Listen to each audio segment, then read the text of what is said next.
launching straight into why are you here today? So you may be asking various questions or have various thoughts that are going on, such as perhaps the leaders that we've recruited in the past behaved differently to how they were presented in their psychometric profiles. Why is that? Or perhaps I'm questioning the use of our leadership assessments. Are they really that necessary in the business? Maybe you're keen to understand why your leadership assessments are falling short of expectations. So whatever reason that you're here today, we absolutely welcome you.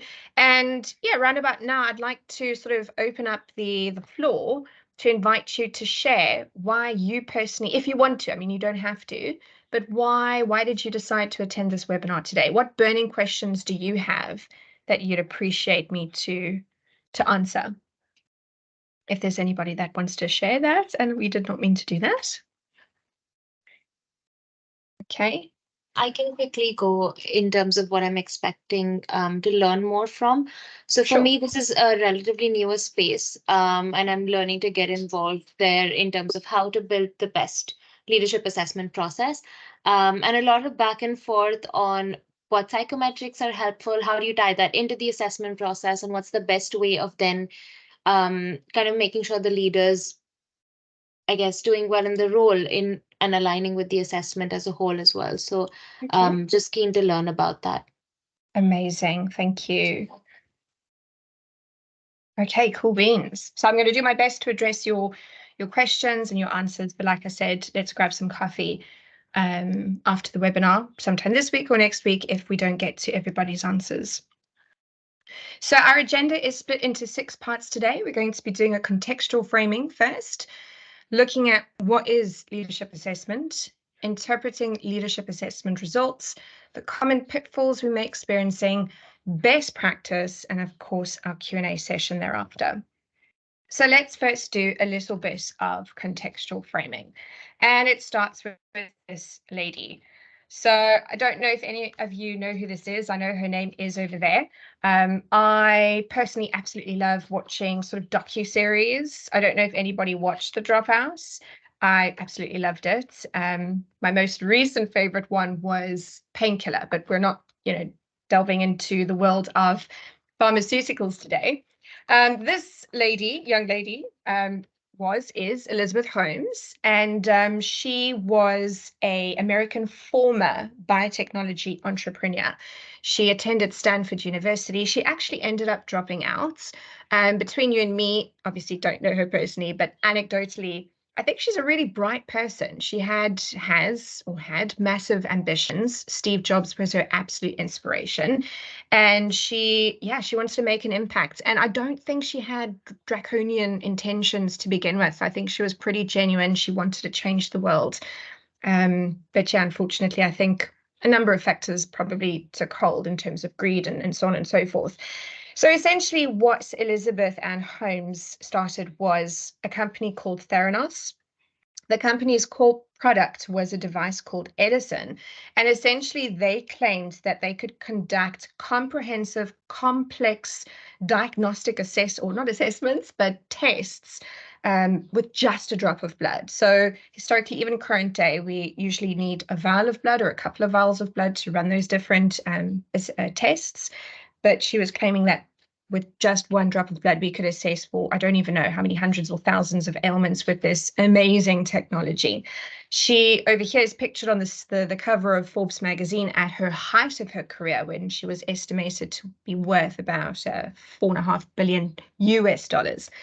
But by 2018, she was convicted of fraud in connection with her blood testing company, Theranos. So you may be asking, hang on, am I in the wrong webinar here? Why on earth are we talking about Elizabeth Holmes?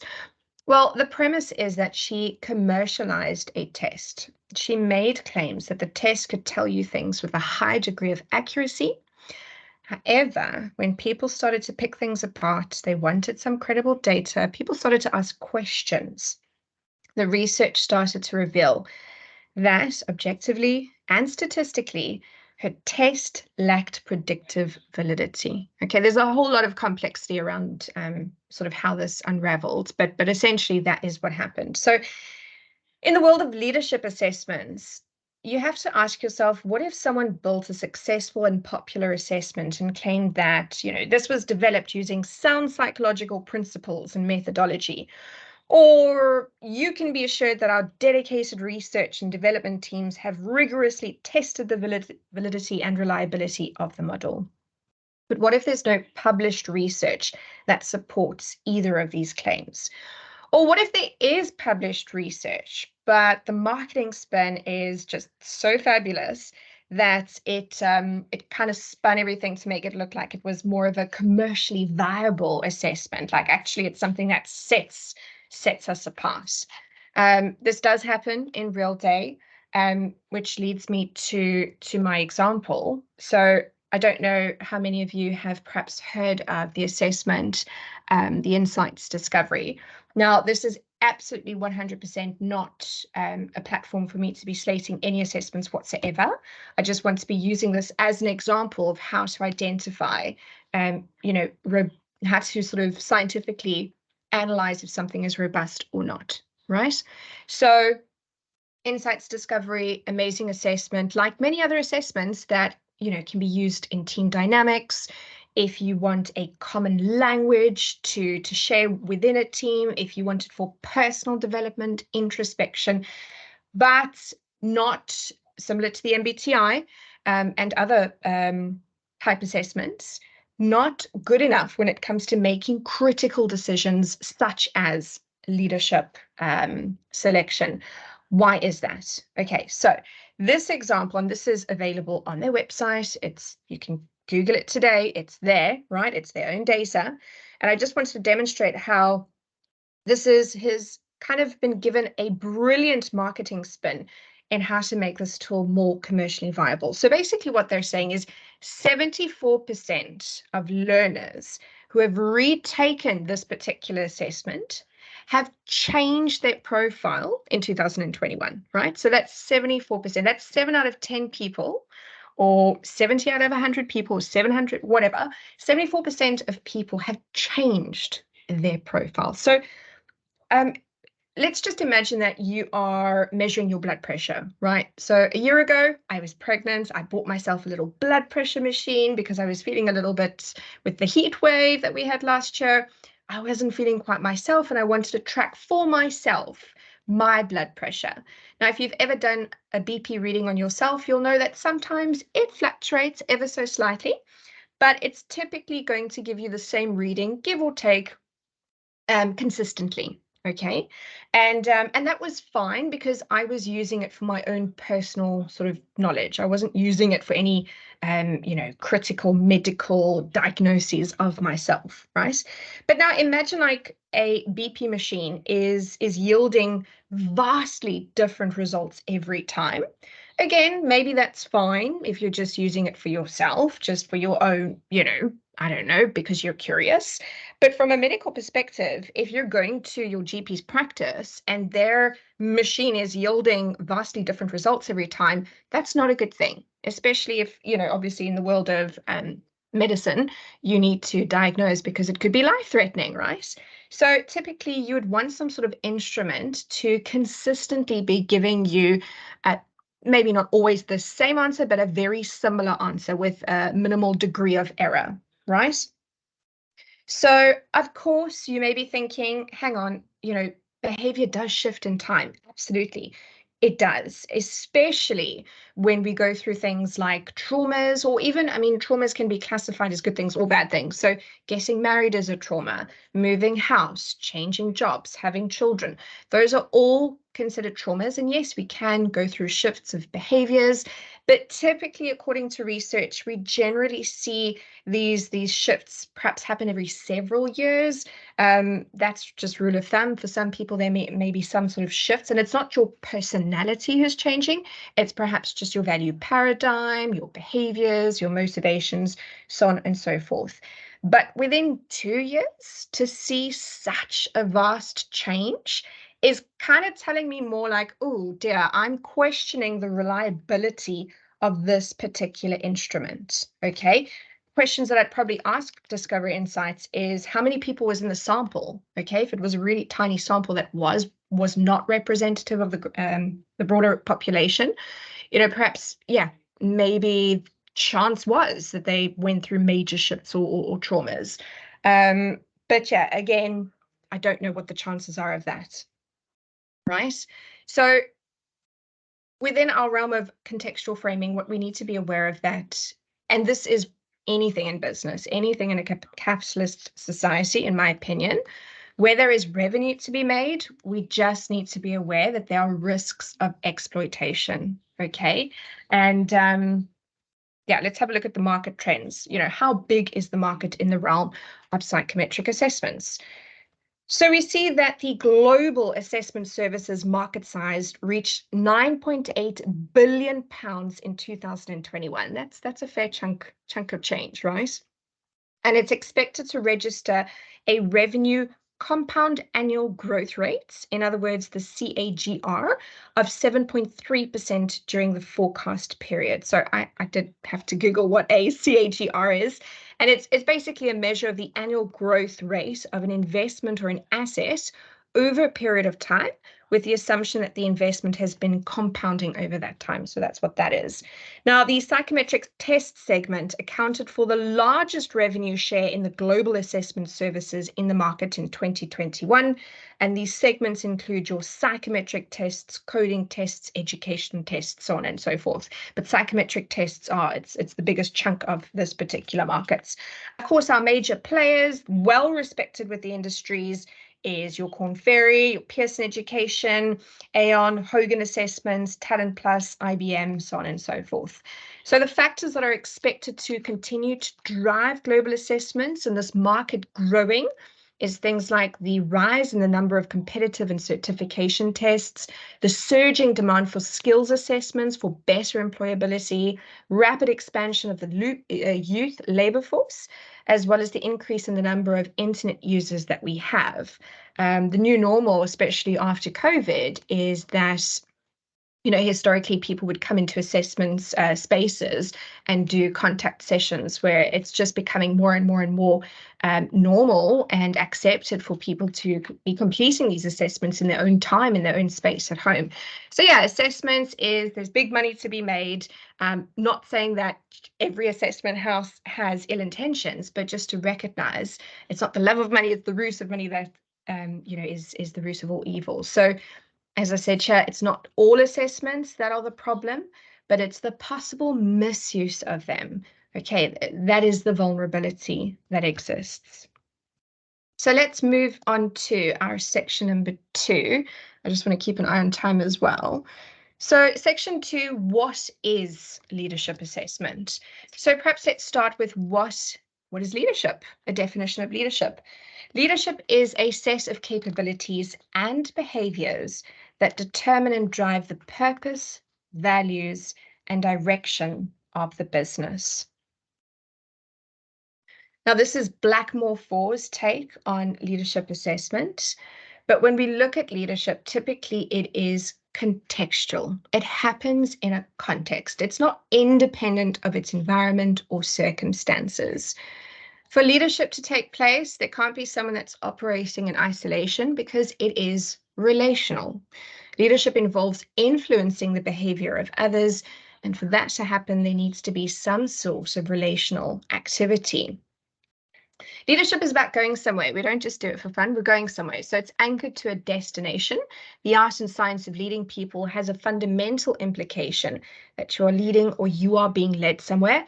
And finally, why? Why is there leadership? Well, it's a shared process of inspiring action. We believe that leadership is also about a shared process of action and reaction. So now that we've defined leadership assessment, let's take a look at leadership. I beg your pardon. We've defined leadership. Let's look at leadership assessment. So it's not just a test. Typically, you may see in some literature, this is a leadership assessment, but typically you're just pulling a leadership profile of a behavioral or a personality assessment. our perspective when we're looking at leadership assessment is it encompasses not just the psychometric, which is point 2, but it is the interview. So it could be things like a competency-based interview or strengths-based or any sort of structured interview or even just an interview. It encompasses the psychometric assessment, and of course there's an umbrella within that, which we're going to dive into a little bit more deeply. It can include your focus groups. So, a lot of the time when we do psychometric assessments, it's one slice of the pie because it's a self-report or it's an ability assessment. If we do an interview, it's one person or perspective, whereas a focus group is people that typically know the leader, okay, that can give their own insights. And qualitative data is, of course, just as important and valuable as quantitative data. And then it's observation of that leader in their leadership role. Now, I must just quickly point out that typically in selection, we wouldn't perhaps use focus groups and observation, obviously, but when we're looking at conducting things like a leadership needs analysis of a business, if we're looking at org restructures or who goes where best, we could encompass this more holistic view of leadership assessment. So why do we use psychometric assessments in the realm of leaders, right? So businesses typically rely on facts and metrics for making decisions. It's becoming more and more credible to be relying on something more scientific, more data-driven in current day. We recruit for the future and not for the past. So where, as we spoke about leadership, where are we going? What is the vision for the business? What do we need going into the future? We're recruiting for intelligence of the future. Getting it wrong, I mean, goes without saying, it can play absolute havoc in your business. Recruit the wrong leadership team, the wrong leaders, and a business can go bang. And of course, vice versa. Although businesses have been destroyed with poor leadership, businesses have also been turned around with getting the right combination of leaders in the business. Some more reasons as to why do we use psychometric assessments. It improves business performance, so achieving the chances of actually attaining those strategic goals. It improves your bench strength. You learn from the past, so understanding the limitations of your current team. That's learning from the past, learning from both the successes and the failures. We do psychometric assessments because we want to improve the working environment for all. Retention is absolute key, okay? Personal development and growth, very, very valuable for that. Doing psychometric assessments to match leadership talent to the external drivers and skills changes. And this happens in the business as things evolve, as people leave, as people join or change departments. This is what happens. And of course, it supports our succession pipelines. And of course, many, many, many, many more reasons why we use psychometric assessments. So heading into section 3 now, interpreting leadership assessments. So the fundamentals, and a lot of this may be familiar to you, especially if you do work within this realm. But the absolute fundamentals that have to be there when considering leadership assessment and designing your batteries or your processes is that it needs to be culturally appropriate. It needs to be scientifically sound, used in a fair and ethical manner, and utilized by well-trained assessment practitioners. So let's start with being culturally appropriate. So the adaptation of assessment measures is absolutely essential in a multicultural, multilingual society such as the United Kingdom. And if we look globally in any case, we are becoming more integrated. So this is an absolute must, okay? In practice, this implies that test takers from different cultural, language, or socioeconomic backgrounds should be given the same opportunities to respond to any test item. If prospective applicants for a job application, as an example, speak a different language or come from a different cultural background, the assessment tasks selected should accommodate the different languages and cultures of such tests. So, I mean, that may sound like something really simple and easy to be able to do, but as an example, I don't know if anyone is familiar with the cognitive process profile. It's an assessment that measures capability. It looks very much like an abstract reasoning test. So it uses pictures, and you've got to make stories with these pictures by moving the cards. There's about 15,000 feedback loops with moving those cards. So the software actually tracks your train of thought, right? But when making those stories are also scored qualitatively, and you're given a score in terms of your creativity and your cohesiveness and so on and so forth. But research demonstrated that some cultures, like your African cultures, may sort of interpret stories more visually. They may have a different connotation when looking at these visual symbols. So we just need to be very cognizant and very aware if there's anything at all that could separate, that could discriminate between different population groups. Remember, at the end of the day, psychometric assessments are discriminate tools in an ethical manner. We're discriminating data sets to see what matches what, okay? From a cultural perspective, we need to be aware that we are not unfairly discriminating against any population group whatsoever. And it may be different population groups, it may be people with neurodiversity, so on and so forth. So just be aware that the assessments need to be culturally appropriate. Right, when we speak about an assessment being scientifically sound, I did touch on this a little bit briefly earlier. So there are plenty of statistical concepts around the properties of psychometric assessments. But of course, the purpose of this session is not to overwhelm you with all of those. We don't want to try and create psychometricians in the space of an hour. It would be absolutely impossible. But our hope is just to provide you with some sort of firm foundation when considering what assessments to utilize. So any psychological measure must meet two standard technical requirements, and that namely is reliability and validity. And for the data to be meaningful, appropriate norms need to be established as well. So let's take a look at reliability at first. So when we ask, is a test reliable? So this is saying, is the assessment consistent, and can we depend on the results? Okay, so it's like the BP machine or a scale or a tape measure. Like every time you measure something, you would want to see the same or very similar results. If it's giving you vastly different results, then we're going to get a little bit nervous. The reliability of a measure refers to the consistency with which it measures whatever it's measuring. Okay. When it comes to the interpretation of reliability, how high must the reliability be in order for it to be considered statistically sound? Is there anybody who wants to put up their hand and take a guess?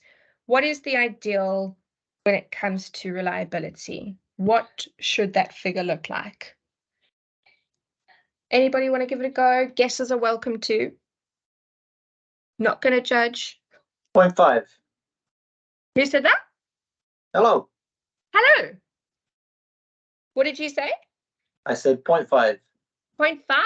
Okay, good, good, good. Anybody else? Okay, so I'm going to share it with you. Standardized measures should have reliabilities in the 0.8 to 0.9. Okay. My standards are low, clearly. That's not at all, Simon, not at all. So the reliability coefficient should be at least 0.85 or higher if measures are to be making critical decisions about individuals. However, 0.65 is absolutely fine for decisions about groups. Standardized personality and interest questionnaire should have reliability of about 0.8, 0.85, whilst aptitude measures should be in the realm of 0.9 or higher. Okay. So let's go back to this little slide that you may have remembered a little bit earlier. So we spoke about reliability. The coefficient is a measure of the consistency or reliability of the test. It's typically expressed as a number between 0 to 9, and obviously the closer to 1 it is we want a higher value, because that is showing that it's yielding higher reliability. In this case, if 74% of the samples group's personality data is different when a test is taken and then retaken, you can calculate the reliability coefficient by using this formula, and that's basically 1 minus the proportion of variability due to error.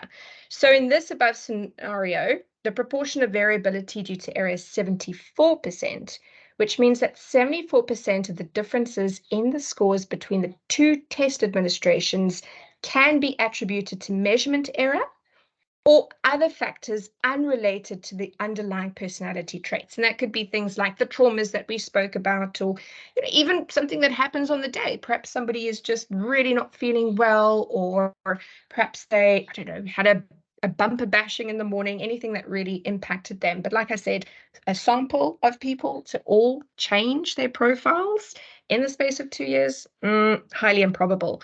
So our reliability coefficient over here is 0.26. Okay, that is absolutely, it's not great at all. Just, yeah, calling a spade a spade. Okay, so this suggests that the test has relatively low reliability, as a substantial portion of the differences in scores between the two test administrations are due to factors other than the underlying personality traits being measured. So yeah, do what you want with that little piece of information. Another really important thing about assessment, so reliability actually informs something called validity. So the way I like to remember it is reliability measures something consistently, and validity measures something that it says it's going to measure. Okay, and there's different types of validity. So does the assessment relate to work requirements and predict performance? This is concerned with getting the right tool for the right job. So very briefly, face validity is, do I believe it? Does this look like an assessment that's appropriate? Face validity is actually not purely scientific, but it is seen as a realm of validity. Construct validity is, does it measure what it is supposed to measure?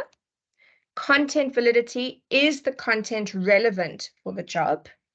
And concurrent or predictive validity is, does it relate to the current or future performance of this particular leader? So I absolutely love this slide. I have included the source over there as well, so you can take a look at the intricate detail a little bit more.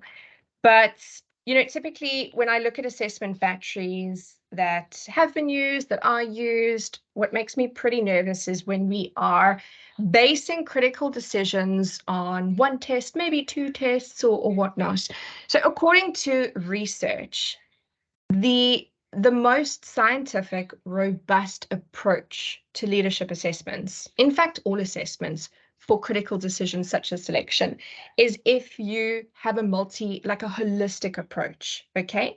So if you're going to have a multi-measure approach, you're going to use assessments that tap various different critical competencies that are required for that particular role, for that particular team. If you're going to encompass the multi-measure approach, you're going to see a correlation score of about 0.71, okay, in terms of reliability. And again, we want to be as close to number one as possible. Anybody want to take a guess over here in terms of what is the ideal when it comes to the validity correlations? I'll give you a clue. One of our attendees actually got it right. Simon, do you wish to share? What do you think the ideal is when we're looking at validity correlation coefficients? I wouldn't dare to even hesitate to respond. So 0.5 is actually okay. All right, we look at 0.5 or higher, right? So I think that's what I had in my mind actually, because I was reading a book on this subject just the other day when I was on a plane actually. And I was reading Peter Savile's book about psychometrics at work, and I had that number in my mind. There was a similar data to the slide we're looking at, actually, which was really interesting. Okay. And 0.5, I think, is around that, isn't it? Absolutely. So, yes, 0.5 is absolutely fine. Obviously, the higher we go, the closer to 1 is, the more appropriate it is. So when we're looking at things like behavioral assessments, it's achieving about a 0.42 validity coefficient. So it's not great. It's really not great. It's motivation assessments is 0.41. Not great. Personality, 0.45, eek. If we look at cognitive ability assessments, so this could encompass your ability, your skills, your capabilities, your fluid intelligence, that's 0.65, which is, we're definitely on the right track here. But like I said, if we're going to combine a cognitive assessment with a behavioral, with a personality, and perhaps a structured interview, our intention is not to overload the candidate, but we're going to start to touch at that 0.71 coefficients, which is meaning that we've got more robust data to predict this person's performance in a particular role. Okay. Any questions on that slide? Does this make sense? I got a question, actually, just a quick one. Yeah. Sorry, just for clarification. When you say you're approaching 0.71, yeah, I might have missed something. Where's that coming from? From the combination of using these things in combo? Correct. So I mean, that is, I'm not saying you're going to get a guaranteed 0.71 if you're going to add in a cognitive and a behavioral and a motivation and a personality. That's all I'm saying. I'm saying, if we're going to conduct a sort of a needs analysis, what does the business need? 0.1, right? So we know exactly what are the critical behaviors and skills that this business needs. 0.2, if we're then going to look at what is the role demand, okay, so we analyze what is the role demand, because remember, leadership is not something in isolation, it's a team sport, okay, so those two things. Once we've then aligned that to an assessment battery, maybe it would just require a cognitive assessment and a personality, okay, and the structured interview, and we would be yielding then a higher coefficient that's closer to your 0.71.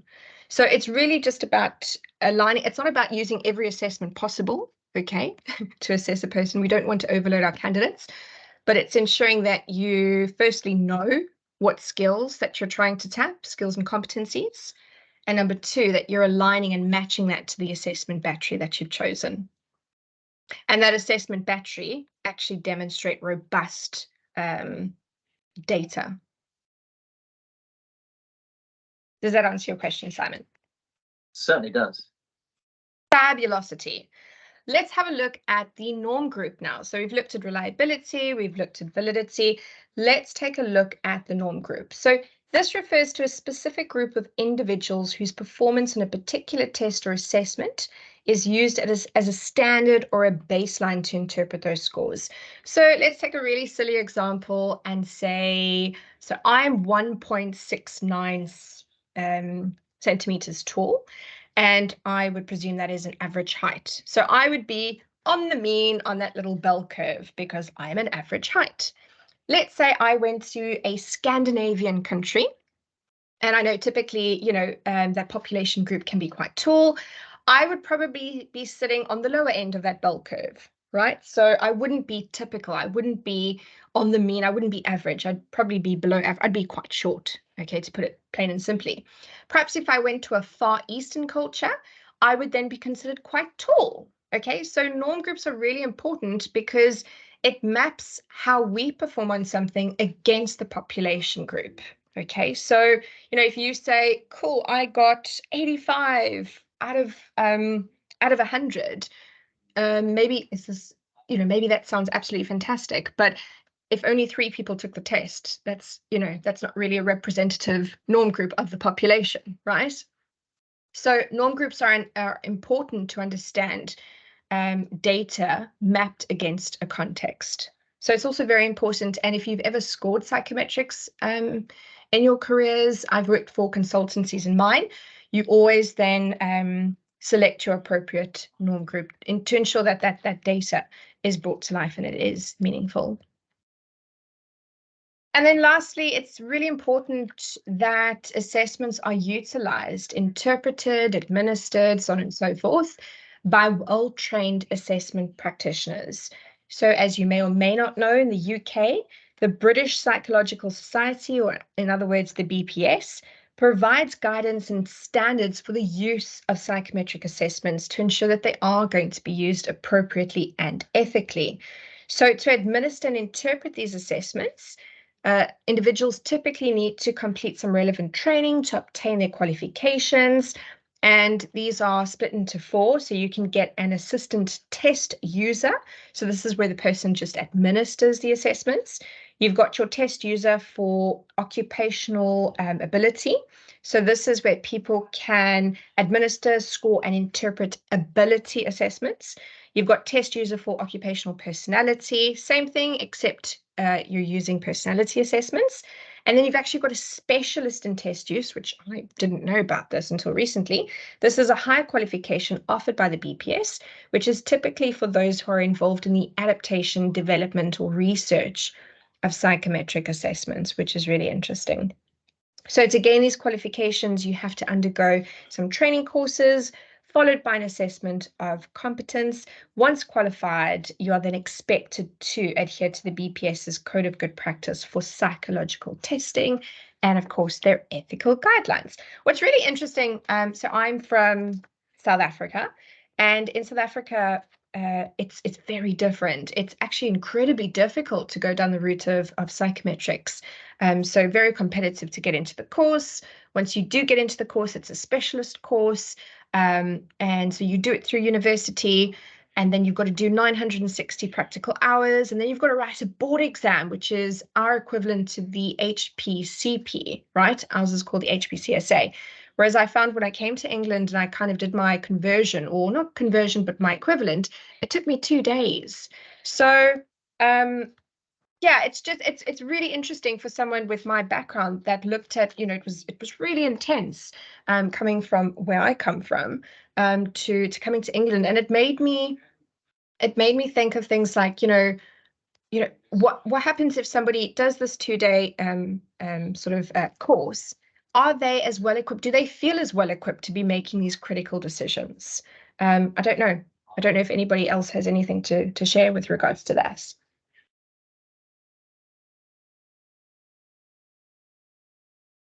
Okay, so assessments need to be used in a fair and ethical manner, right? So this includes multiple steps and considerations. We need to keep in mind that assessments are powerful tools that can aid in making decisions about individuals, but, you know, further to that, it can impact somebody for the rest of their life. So if it's not used correctly, I mean, even if it's just through pure negligence, the misuse of that can have really terrible, dire consequences. You know, if you're going to deliver assessment data to somebody in an incorrect manner or whatnot, it can really, and I've seen this, it can impact a person for the rest of their life because they've got something stuck in their head of how they are. I mean, assessments have even been changed in terms of how they present their data because that data can be misconstrued. You know, if a candidate is seeing scans from 1 to 10, and they may not understand that, you know, a lower stand, they may think, oh my goodness, I'm, you know, that was a terrible score and I'm bad or I'm poor or whatnot. But perhaps a lower score in that particular context combined with other competencies actually yields something completely different to what they imagine, right? So I'll give you a typical example. So let's talk about 15 FQ plus.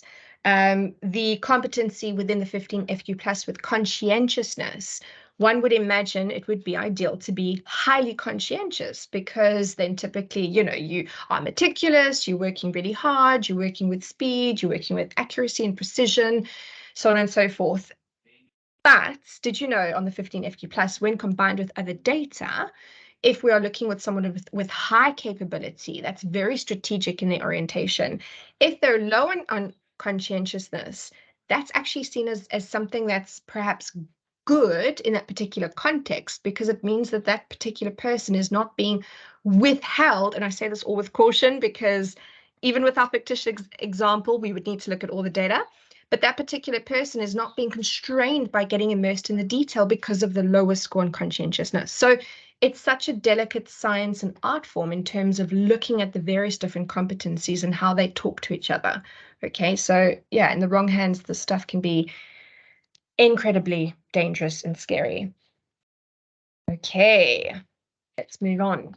So did a little bit of research, very happy to hear your own insights as well, but this is typically what I've found to be popular assessments in the market at this moment in time. So this includes your Verify from SHL. So this is a cognitive assessment, okay, typically used for pre-employment purposes, or it has the selection capability. Occupational personality questionnaire, that's also from SHL. That's your behavioral assessment. Your Hogan, a lot of people use the Hogan. We've got your WAVE, DISC. MBTI is just historically popular. So this is not a summary of what's good, what's bad, you know, what I would use, what I wouldn't use, or whatnot, but this is typically what the market is using at this point in time. Insights, we spoke about it a little bit earlier. And I mean, a lot of people are massive fans of Insights. They say that it's really supported their work in group context, and that's great. Like I said with my little example earlier, as long as we're not making critical decisions on selection, assessments, sort of group assessments can give us lovely insights into team dynamics and give us a common language with how to communicate with one another, okay? I'm going to be moving swiftly on because I see we still have 10 slides to go and we are rapidly running out of time. So, common pitfalls. Okay, so when it comes to assessments, there are loads of opportunities. We have an opportunity to gain self-insight into ourselves, validation of our strengths, the link to our capability to traits and drivers. It gives us insight into our teams. It aligns our personal development to the business priorities. It's objective evidence. It supports development. It's a consistent measure, and we can actually do something with these results. However, there are limitations too. It may be the right assessment, but the wrong context. A lot of the times these assessments may be seen as generic, especially if we're looking at your type assessments. If I'm a particular color or a particular type, it becomes very generic. Like, where's the complex texture of me as a human being? And sometimes maybe you can't do something actionable with these assessments. It's also not a silver bullet, okay? You could do a fantastic multi-measure assessment battery, and you may still not match or select the right leader for that particular role. So it's not a silver bullet. It's not going to give you 100% success. There's always going to be a degree of error. It provides direction, but sometimes maybe not the answers. It's a snapshot in time. Okay, so also remember, psychometric assessments aren't valid for the rest of a person's life. Typically, we like to say a good 18 months when you're looking at that assessment data. Then we would consider perhaps retesting or whatnot. But that depends on what assessments we used. Could it be a subjective opinion? You know, depending on what technique you're using, if it's a competency-based assessment, sure, that is structured, but at the end of the day, that's still a qualitative approach. Could it be divisive? People may feel, why are you reducing me to a number? Okay. And of course, candidate manipulation. This is becoming more and more prolific if we think of things like ChatGPT, okay? If we think of things like faking good or faking bad, in fact. So at the end of the day, assessments need to be carefully handled. We're dealing with people's feelings. It needs to be in a psychologically safe environment, and we must have a valid reason for conducting these particular assessments. So how do we do that? Well, let's take a look at some best practice approaches. And over here, I've put together a little checklist so that if you are involved in setting the process in your business with appropriate assessments, ask yourself the following questions. What is the purpose of conducting this particular assessment? Why am I doing this? Who will be completing the assessment? Okay, which candidates? How will they be selected? How are we going to get them? What sort of data will be tapped? So what information or data are we hoping to tap by utilizing the assessment? Don't put the cart before the horse. As I made mention earlier, what are the critical skills and behaviors does the business require for that particular leader or leaders? And what does the role require? Both of those elements are extremely important. And then you flesh out the competencies, which then informs the assessments that you're going to select. Are you going to conduct this in a virtual space or not? Is there a risk of somebody being able to cheat or malinger? Are there social desirability scores built into that particular assessment? For example, some ability assessments, when you open up the program, you can't have any other windows present. But if you're going to be giving someone a virtual in-basket or a simulation, then obviously they've got the capacity to run something through ChatGPT and present themselves in a way that's not really them. Is this going to be a supervised assessment, or does budget not allow for that? Are we going to allow the person to complete the assessment in their own space and time? The registered test users, so the person administering, scoring, and interpreting the data, are they actually registered with the BPS? Okay, that's also critical if you want to remain ethically sound and ensure that you are receiving scientific data. What is the turnaround time for the report? So how long do your reports take? If you are going to be buying sort of software, do you need to send it to the assessment house for people to score, or can you just score the assessments yourself by using credits? In other words, an instant turnaround time. Is the assessment registered with the BPS? So it may be one thing that your test user is or is not, but is the actual assessment also registered with the British Psychology Society? What languages do the assessments come in? Are there alternative languages available? Perhaps if you're looking at abstract reasoning assessments, maybe there's non-verbal approaches that you could take, but obviously the instructions would still need to be in the language of choice of that particular test taker. What is the time limit, the allocation of the time for the assessment? Is it timed? Is it not timed? Does this play a factor into anything? Are there reasonable adjustments that are required for people that complete the assessments? And it's not just for neurodiversity. This could also mean things for people that are colorblind, for example. If some assessments need to be interpreted with colors, then you need to be asking the questions. Do you need a color aid or larger texts or so on and so forth? Of course, what norm group, this is also important. We touched on this earlier. What norm group will these assessment results be measured against? Because that will bring meaning and context to your data. How long ago was this assessment developed? Okay, so as much as I love Carl Jung and the MBTI, I absolutely love it. Started a massive debate on this on LinkedIn a couple of weeks ago, but it's quite dated. Okay, so how appropriate is this assessment today? Is it scientifically robust? So as I've mentioned to you, those principles in terms of validity, reliability, and of course looking at your norm groups. But what does the data demonstrate? Does it have the reliability coefficient of a 0.8, 0.9 and a validity coefficient of at least 0.5? Okay, looking at that, the research manual from your assessment provider. Face validity, does this look like it is a credible item? There's nothing worse than a leader coming to do an assessment battery and they feel like it's completely unrelated to what they do. And of course, is it culturally sound?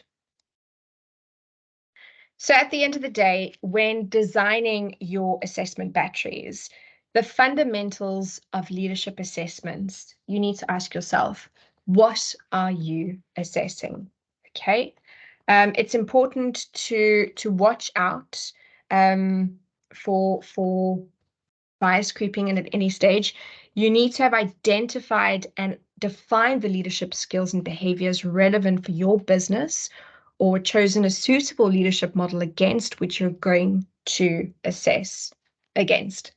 We would discourage choosing anything that oversimplifies leadership into labels or categories on the basis that it's unlikely to lead to anything or any meaningful understanding of leadership or result in any specific relevant development action. Number 2, how are you assessing? So choose the methods that are most suitable for what you are assessing. Who is going to be involved and what output are you looking for? Our summary above is a starting point, but you may need to do a little bit more research or even get some specialist advice on selecting the best method for assessing. Who is involved? So you might expect to have up to 4 groups of participants. The people being assessed, so that's your subject.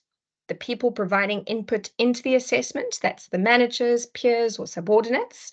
The people conducting the assessment, that's you or perhaps your provider, the facilitators, specialists, note takers, and analysts, as well as the recipient, that's the candidate of the assessment results.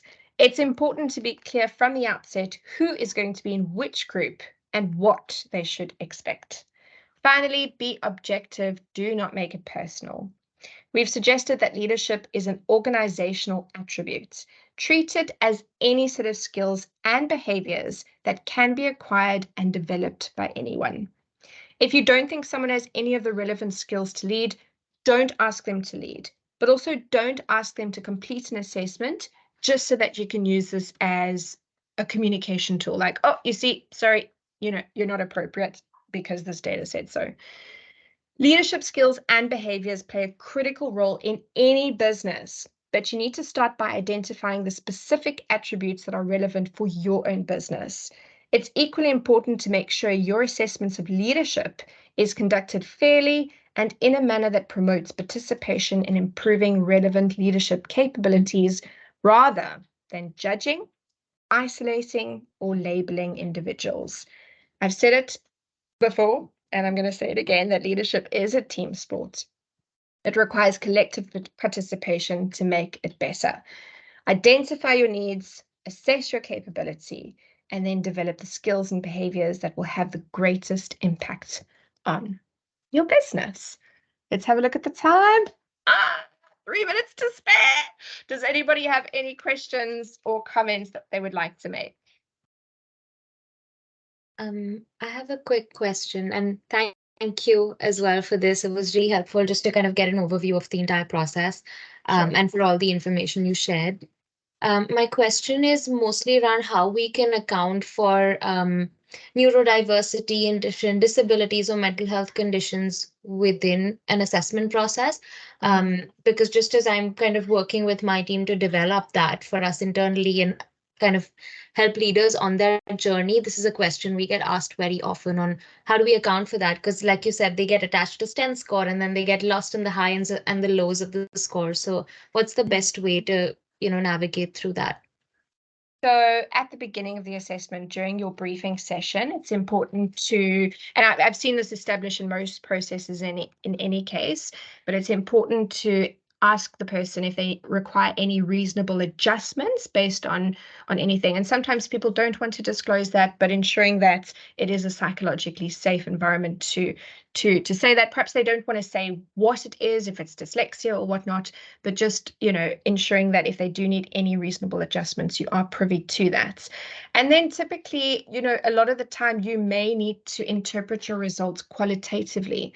So basically what this means is, especially in timed assessments, it becomes a very sort of not personal, but you've got to look at, perhaps align with the assessment providers and ask them for guidance in terms of how much extra time is allowed for this particular assessment. But you're always going to then be interpreting your results qualitatively. Ensure that you've got aids, anything to support them. So depending on what condition they may have, so if it's ADHD, if it's dyslexia, autism, so on and so forth, it may just be a case of extra time. Again, align with your assessment providers to see how much extra time that should be as a guideline to ensure that you are undergoing a standardized process. If it's other conditions such as, reading or color blindness, again, liaise with the assessment providers to ensure that you have access to your color charts or larger texts, or if there's a way that you can manipulate the software in terms of choosing that, so on and so forth. But Prachi, if you want to have a more in-depth conversation about this, I absolutely welcome that as well. Yeah, thank you. Pleasure, pleasure, pleasure. Anybody else? So well, I think Simon, we could probably have a chat for the next couple of hours about all of the questions that have arisen out of that. But I just want to say thanks, really. I'm sorry I joined late. I couldn't join any earlier than that. I'm looking forward to the recording so I can see the first part and catch myself up. But some really fantastic information, great slides, and so much food for thought. Thank you. Thank you, Simon. And I'm so happy you made it. So I'm absolutely thrilled. Thank you. So everybody, it is 12 o'clock. So I'm going to wrap up now, but I'm also leaving my details over there. You should have my email address because we did connect on, I sent you the calendar invite on Teams, but there's my number as well for anybody that's watching the recording. From myself, thank you ever so much for joining today. I know time is precious, but it means a lot to me to have you here today. And I hope that we, can have a cup of coffee. I know we're definitely having a cup of coffee, Simon, a virtual cup of coffee. But I hope to engage with the rest of you at some stage as well. So thank you ever so much for joining me today. Sounds like a plan. Enjoy the day. Awesome. Thanks, everybody. Thank you so Bye-bye. much. Cheers. Thanks.